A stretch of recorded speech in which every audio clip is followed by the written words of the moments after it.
St. Louis, in 1834, smelled like opportunity and desperation in equal measure.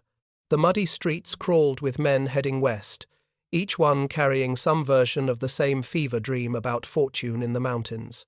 But Thomas McKenna wasn't like the others crowding the waterfront taverns that spring. When he stepped off the keelboat, 19 years old and carrying a leather case that rattled with brass instruments, he had something none of them possessed. Something that would, within 7 years, make him either the richest navigator in the Rocky Mountains or the most famous corpse. Inside that case were his father's astronomical instruments, Scottish precision tools meant for calculating positions at sea, now pointing toward mountains that had swallowed better men whole.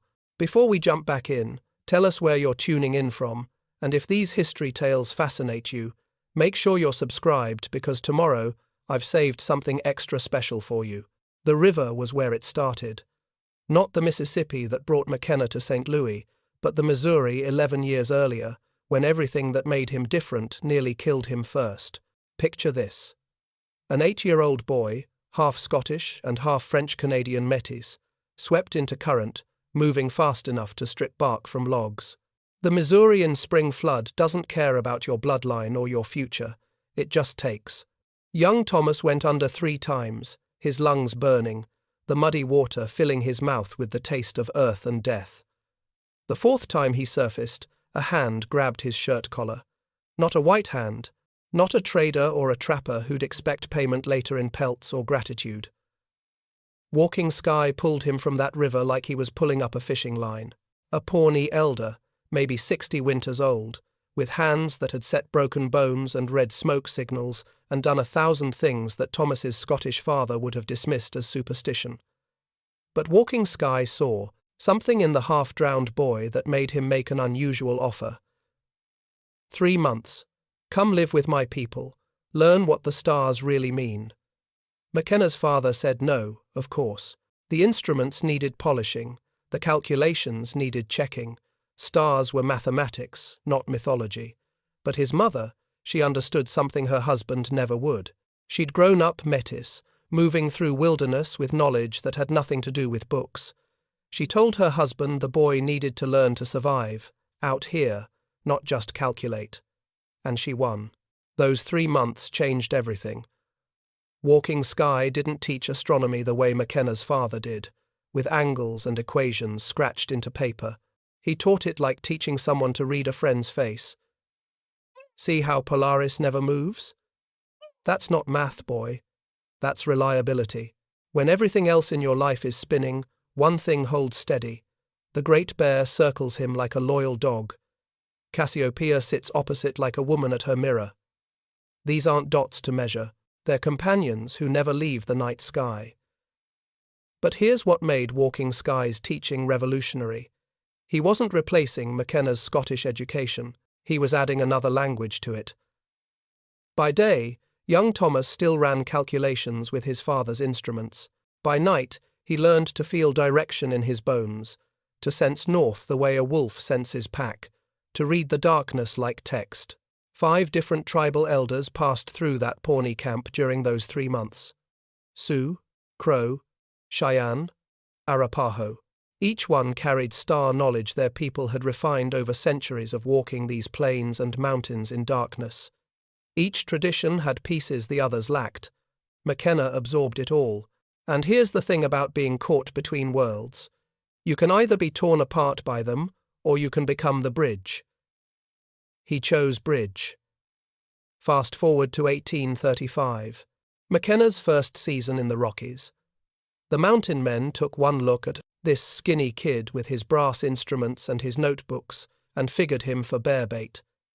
They had names for him, none of them kind. Starboy was the politest. While they were checking trap lines and smoking pipes, McKenna was up on ridges with his sextant, charting positions, creating maps that combined his father's precision with his mother's understanding of how land actually moves and breathes. The grizzly found him on a September evening when the light was going golden. McKenna made a rookie mistake, got between a sow and her cubs. The attack lasted maybe 30 seconds, but those 30 seconds tore open his shoulder and cracked 2 ribs, and left him bleeding on the pine needles with darkness coming fast. The nearest camp was 40 miles away, 40 miles through forest and ravine with a busted compass and blood loss already making his vision swim. This is where everything Walking Sky taught him became survival instead of philosophy. McKenna couldn't see the trail, could barely stay conscious, but he could see Polaris through the tree gaps, could track the Great Bear wheeling overhead. Every time he felt himself fading, he'd stop, locate those stellar companions, recalculate his position, and stumble forward. For 3 nights he walked, delirious with pain and infection, using stars as his crutch. When he finally collapsed into camp, the mountain men who'd mocked his star charts had to admit something. The kid could navigate places where normal men got lost and died. But respect among mountain men is one thing. Respect from the big trading companies is something else entirely. The 1836 rendezvous was where McKenna stopped being an oddity and started being a threat. 200 trappers and traders gathered in the Green River Valley that July, swapping pelts and whiskey and lies. McKenna set up his instruments like always, taking measurements, updating his charts. Then a storm rolled in. Heavy clouds, the kind that block out everything. Several trappers got turned around trying to return to their camps. Normal men would wait it out. McKenna didn't. He demonstrated something Walking Sky had shown him, but that he'd refined with his Scottish mathematics. How to read star positions through storm clouds by watching how ice crystals bend starlight. The halos remain directionally consistent even when you can't see the actual stars. It's physics meeting, indigenous observation meeting, desperate necessity. He found true north in the middle of that storm, led the lost men back to camp, and suddenly people were paying attention, including the British. Hudson's Bay Company agents watched that demonstration with calculating eyes. They understood what McKenna represented, a navigation advantage worth killing for. They approached him with offers, then with threats. Then they just started taking notes, trying to steal his methods through observation. The question hanging over that rendezvous wasn't if someone would challenge McKenna to prove his techniques worked under real pressure. The question was when, and for what stakes. That answer would come 1 year later, when William Ashley would offer $10,000 in gold for a task that had already killed 12 men. But that's a story that deserves its own telling, because what happened at Devil's Gate Pass would change everything about how humans move through mountains in winter. And it would start with one very large, very angry French-Canadian trapper making a very public bet that Thomas McKenna was about to die trying. Winter of 1837. The American fur trade was bleeding out, and everyone knew it. The British Hudson's Bay Company had locked down the northern routes with ruthless efficiency. They controlled the winter passages, which meant they controlled everything, because you can trap all summer long, but if you can't move your pelts through the mountains when the snows come, you're just stacking up frozen wealth you can't spend. American trading companies were hemorrhaging money. Men were going broke. And William Ashley, who'd built an empire on Rocky Mountain fur, was watching it crumble. That's when Ashley made his move. Not a business calculation, a gamble. A public challenge that rippled through every trading post from St. Louis to Fort Vancouver. $10,000 in gold to any man who could establish a viable winter route through Devil's Gate Pass. Now, $10,000 in 1837.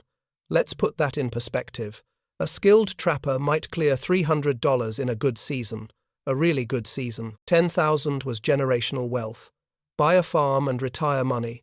Enough gold to make men do stupid things, which is exactly what Devil's Gate had been proving for 3 years. Devil's Gate sat at 9,000 feet, a narrow slash through granite walls that created a natural wind tunnel. When storms hit, wind speeds could reach levels that would strip meat from bone. The pass had killed 12 men already. Most froze to death. 2 fell from cliffs they couldn't see in the whiteout. 1 simply vanished.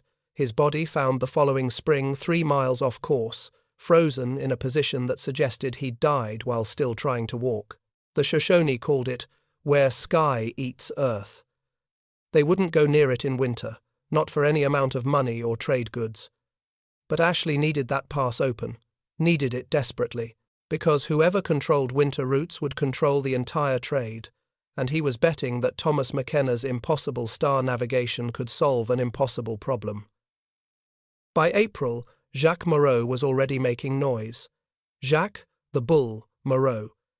Picture a man built like his nickname, French-Canadian, could wrestle a bear, and probably had. He'd been in the mountains for 15 years, survived everything the Rockies could throw at him, and he hated McKenna with the special passion reserved for people who make you question everything you thought you knew. When McKenna had demonstrated his storm navigation at the rendezvous, Moreau had been the loudest voice calling it luck, trickery, impossible. At a St. Louis tavern in May, Moreau stood on a table and made his wager public, his entire season of pelts, worth maybe $2,000, betting that McKenna would die attempting Devil's Gate. Not fail, die. And he wanted everyone to hear it, wanted McKenna to hear it. The insult wasn't subtle. You're not skilled, boy, you're suicidal. What nobody knew, what wouldn't come out until years later, was that John Jacob Astor himself was watching this whole drama unfold. Astor, the richest man in America, who'd made his fortune on fur, and was now watching British competitors threaten to end American dominance. He contacted McKenna through quiet intermediaries. $2,000 in equipment, the best cold weather gear money could buy, waterproof containers for instruments, high-grade rope, all of it delivered to McKenna's camp with a simple message: succeed, and there's more where this came from. McKenna spent 6 months preparing. This wasn't bravery, understand. This was obsessive planning meeting deadly serious motivation. He created star charts on deerskin using charcoal mixed with bear grease, waterproof, and flexible enough to fold into his coat. Each chart showed not just star positions but the indigenous observations from 5 different tribes about how those positions shifted through winter. He built a floating compass using magnetized needles suspended in a seal bladder filled with oil that wouldn't freeze, housed in a wooden case small enough to fit in his palm. He tested it in every condition: rain, snow, wind that would shatter glass. But the most important preparation was human. McKenna negotiated with Shoshone guides who knew partial routes through the lower sections of Devil's Gate. Not the killing heights, but the approaches.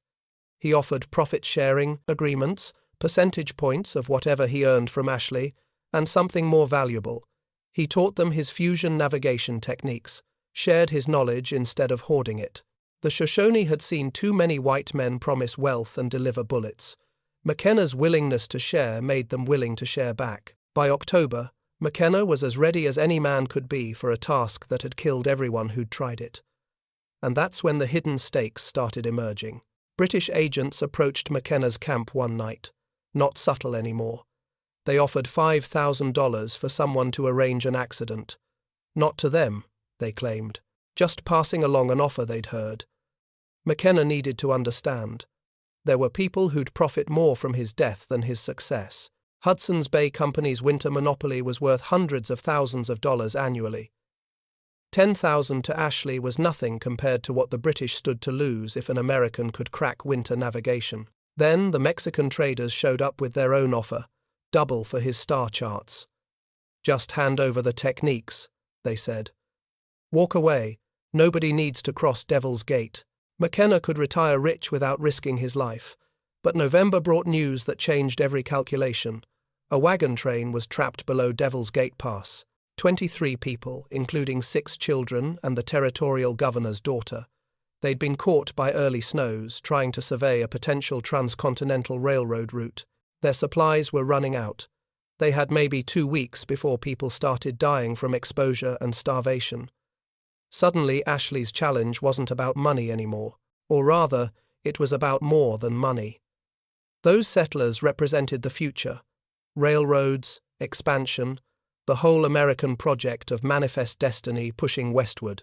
If they died because nobody could navigate winter mountains, it would be a political disaster. If McKenna could save them while establishing the route, he'd become more than rich. He'd become essential. The pressure was enormous. From every direction, Ashley pushing for the route, Moreau publicly betting on McKenna's death. Astor's money buying equipment but also buying obligation. British agents circling with threats and bribes, Mexican traders waving charts worth fortunes. And below the pass, families huddled in wagons, burning furniture to stay warm, rationing food, watching their children get thinner by the day. McKenna made his decision. He'd attempt the crossing, but not in clear weather when success would come with asterisks and questions. He'd wait for a storm, the worst storm, because proving his techniques worked in good conditions meant nothing. Proving they worked when 12 men had already died trying, when visibility dropped to nothing, when even the Shoshone refused to enter, that would mean everything. November 23, 1837. Weather reports from Shoshone scouts indicated a massive storm system moving east from the Pacific. Unprecedented size, multiple fronts, predictions of 3 days of continuous snowfall with winds over 100 miles per hour. McKenna packed his instruments, his deerskin charts, his floating compass. He carried a rawhide cord system he'd designed for maintaining contact with rock faces in zero visibility. He brought enough supplies to share with the trapped settlers if he reached them, and he wrote a letter to his mother, to be delivered only if he didn't return, explaining that some things were worth dying for, and proving that human beings could navigate by stars even when heaven itself seemed intent on killing them. That was one of those things. The blizzard hit Devil's Gate at dawn on November 24th. Within an hour, visibility dropped to less than 10 feet. By noon, it was whiteout conditions, the kind of storm where you can't see your hand in front of your face, where up and down lose meaning, where men go mad from sensory deprivation even before the cold kills them. And into that frozen hell, carrying brass instruments and indigenous wisdom and desperate hope, Thomas McKenna began to climb. The first thing you need to understand about navigating through a whiteout blizzard is that your brain becomes your enemy. Human beings evolved to navigate using visual references, landmarks, horizons, the line where Earth meets sky. Take all that away, and your mind starts inventing things that aren't there. It creates phantom slopes, imaginary clearings. Men have walked in circles for hours, convinced they were traveling straight.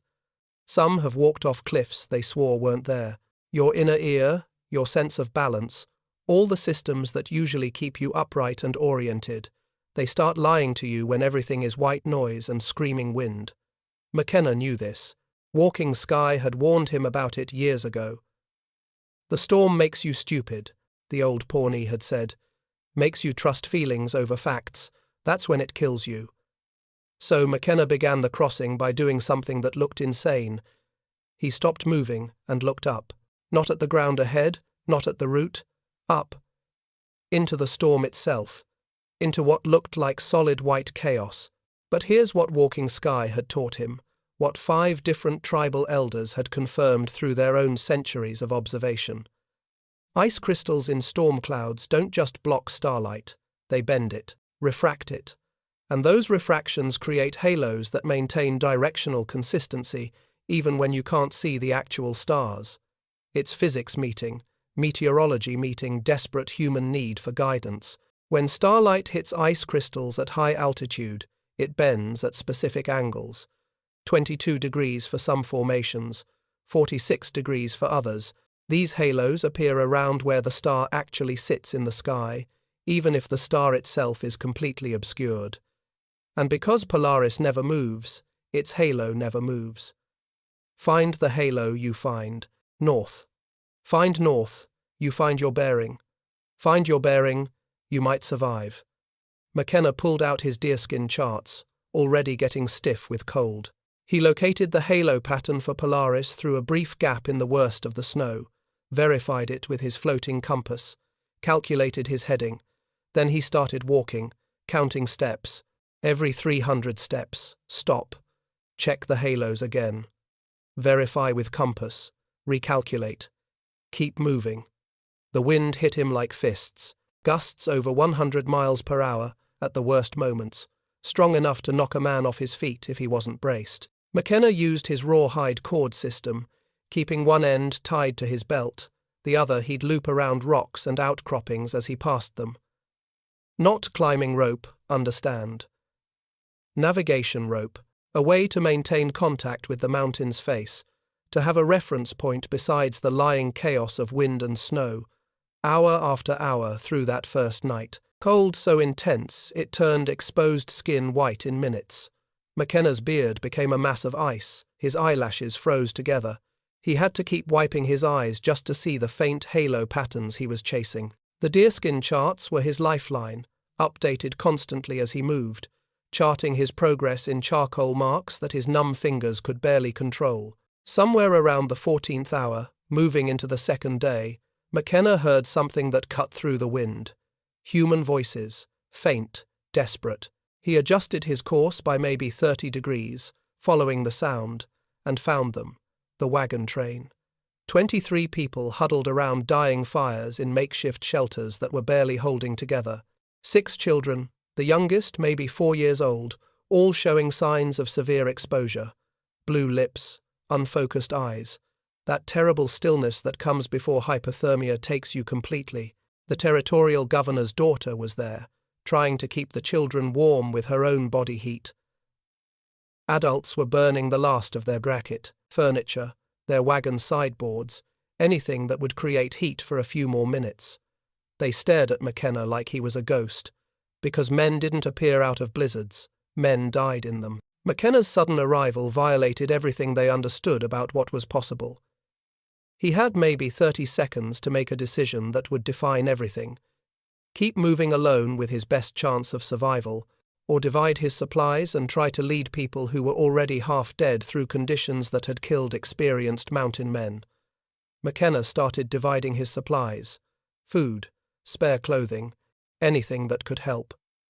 And then he did something that showed why his navigation techniques were revolutionary. He started teaching. Right there, with wind trying to tear them off the mountain, he showed the strongest settlers how to form human chains. Rope systems, how to maintain contact, how to verify direction by watching for the star halos when the storm shifted. He wasn't just rescuing them, he was making them partners in their own rescue. They started moving as a group. Slower now, much slower. McKenna in front, calling out directions, the settlers linked together behind him, moving 300 steps at a time before stopping to verify position. Some of the children had to be carried. The governor's daughter, her name was Elizabeth Chen. Her father had been New Spain's royal astronomer before taking the territorial appointment.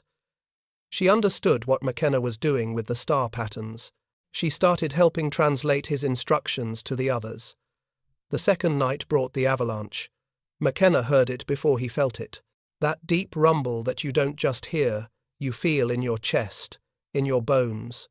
Snow coming down the mountain above them like a tsunami of white death. He had maybe 5 seconds to scream a warning.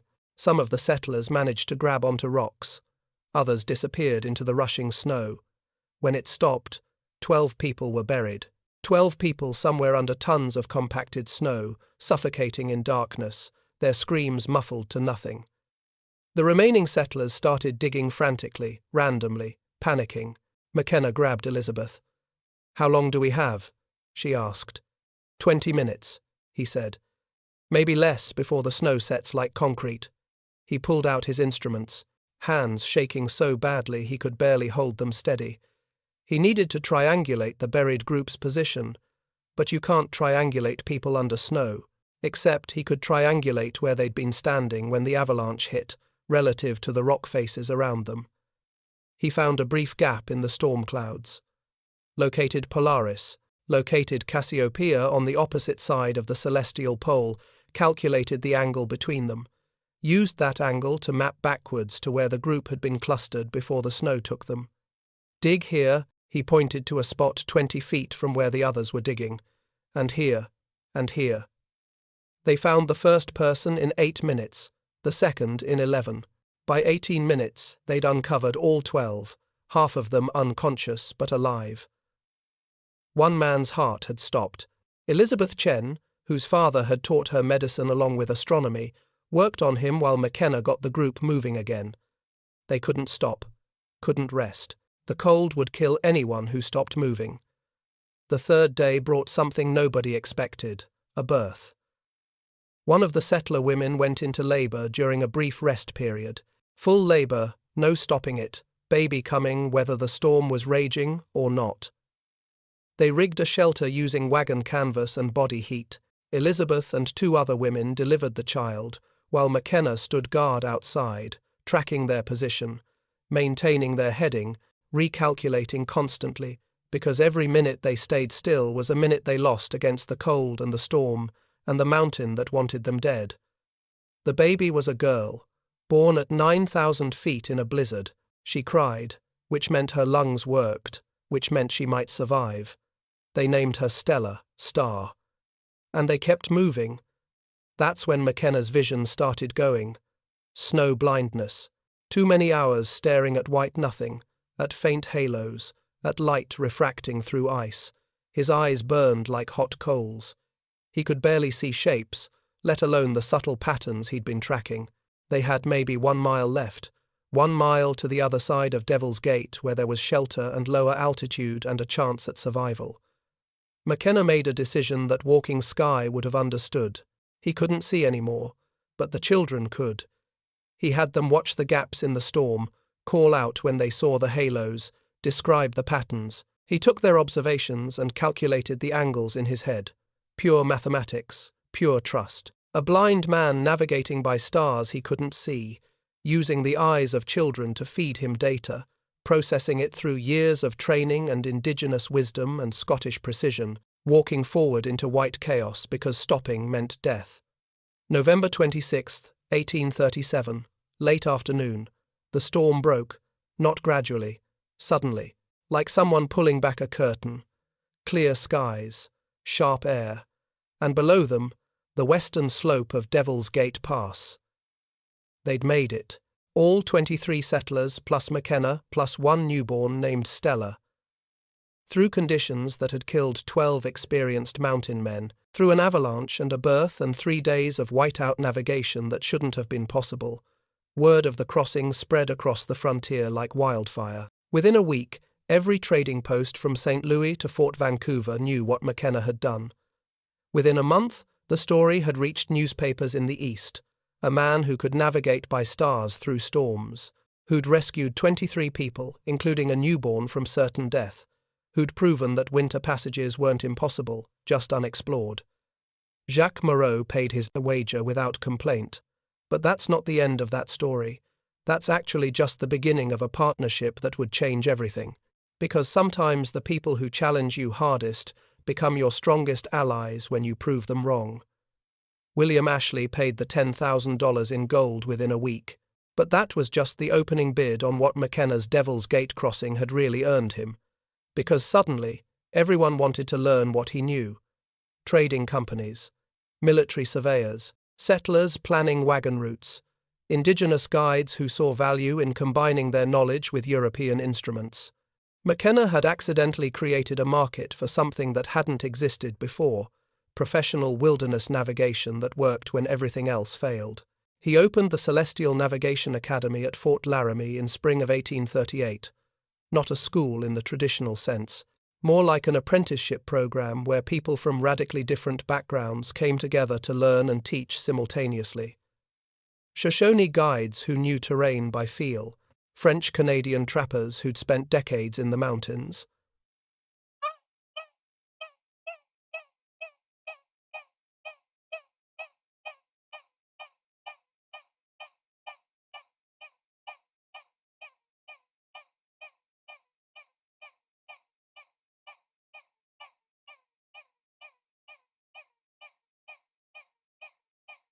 Even a few Chinese railroad workers who brought their own astronomical traditions. 14 different cultural backgrounds, all learning McKenna's fusion techniques. And here's what made it revolutionary. McKenna didn't just teach European astronomy to indigenous guides or indigenous wisdom to European navigators. He created something new. He called it the Stellar Concordance, a navigation system that pulled together 12 different cultural star traditions into a single integrated approach. It combined Scottish precision calculations with Pawnee storm reading techniques, Shoshone terrain navigation with Spanish celestial mapping, Crow seasonal star patterns with French-Canadian wilderness survival. The Academy generated over $50,000 annually within 2 years. In $1838, understand, that's monopoly money, empire-building wealth. Students paid in cash, in pelts, in percentage points of future earnings. Some came for a week, others stayed for months. All of them left able to navigate places that would have killed them before. McKenna married Maria Santos in 1839. Her father had been New Spain's royal astronomer before Mexican independence. Her mother was Apache. Maria brought her own star charts, her own calculations, her own fusion of indigenous and European knowledge. Their marriage wasn't just personal, it was professional. A partnership that expanded McKenna's understanding of how different traditions could inform each other. Together, they refined the stellar concordance into something even more comprehensive. But McKenna's most lasting contribution might have been the fixed star stations.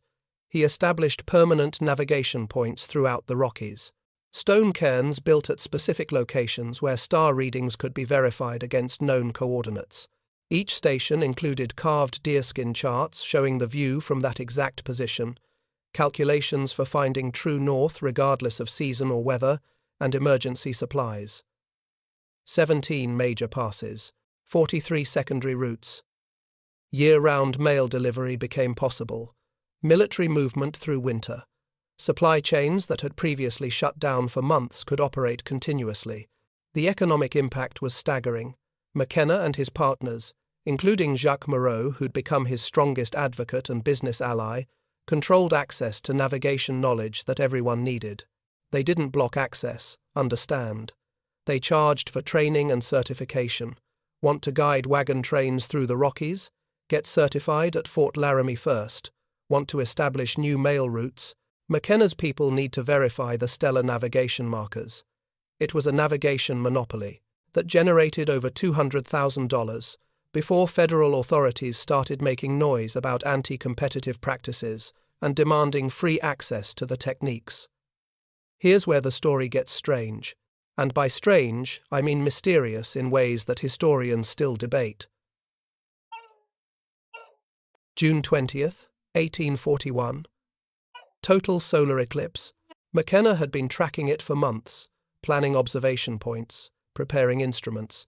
He left Fort Laramie alone, heading into the high mountains with full equipment, detailed notes about where he'd be observing from, expected return date of June 23rd. He never came back. Search parties found his observation site. His instruments were there, carefully packed. His star charts were there, updated through the eclipse. But McKenna was gone. No body, no signs of struggle, no indication of accident or attack. Just gone. But he'd left something.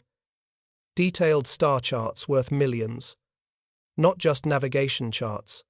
Something else. Calculations that suggested he'd been tracking something beyond normal celestial navigation, notes about paths beyond the visible, and following light that bends through time, not just space. References to Spanish gold discovered through stellar calculations, enough cryptic material to fuel decades of speculation. Some said he'd found a Spanish treasure cache and vanished to enjoy his wealth in Mexico or South America. Others claimed he'd been killed by competitors and his body hidden. The wildest theories suggested he'd discovered something about the stars themselves, some pattern or knowledge that made him walk away from everything he'd built. His body was never found, but his legacy didn't need a body. The United States Army adopted his navigation techniques within 6 months. Every major trading company sent representatives to Fort Laramie to learn the stellar concordance. The fixed star stations remained in use for decades, guiding thousands of people through mountains that had once been too impassable barrières. Maria Santos McKenna continued running the academy until 1853, training hundreds more navigators, expanding the stellar concordance to include California routes and Sierra Nevada passes. Jacques Moreau spent years searching for McKenna, never finding him, eventually concluding that some men vanish because they want to, not because they have to. But here's what McKenna really left behind: proof that human beings could navigate Earth's most forbidding landscapes by reading the same stars our ancestors had watched for thousands of years. He proved that combining different cultural wisdom traditions created something more powerful than any single approach. He showed that the barriers we think are impassable are often just unexplored, and he demonstrated that sometimes the most valuable thing you can do is teach others what you know rather than hoarding knowledge like treasure. Walking Sky had pulled a drowning boy from the Missouri River and taught him to read stars as living guides. That boy grew up to guide thousands of people through darkness and storm, through mountains and winter, through impossibility into survival. Whether he died in those mountains or walked away to some new mystery, Thomas McKenna changed how humanity moves through the world. And that change, unlike the man itself, never vanished.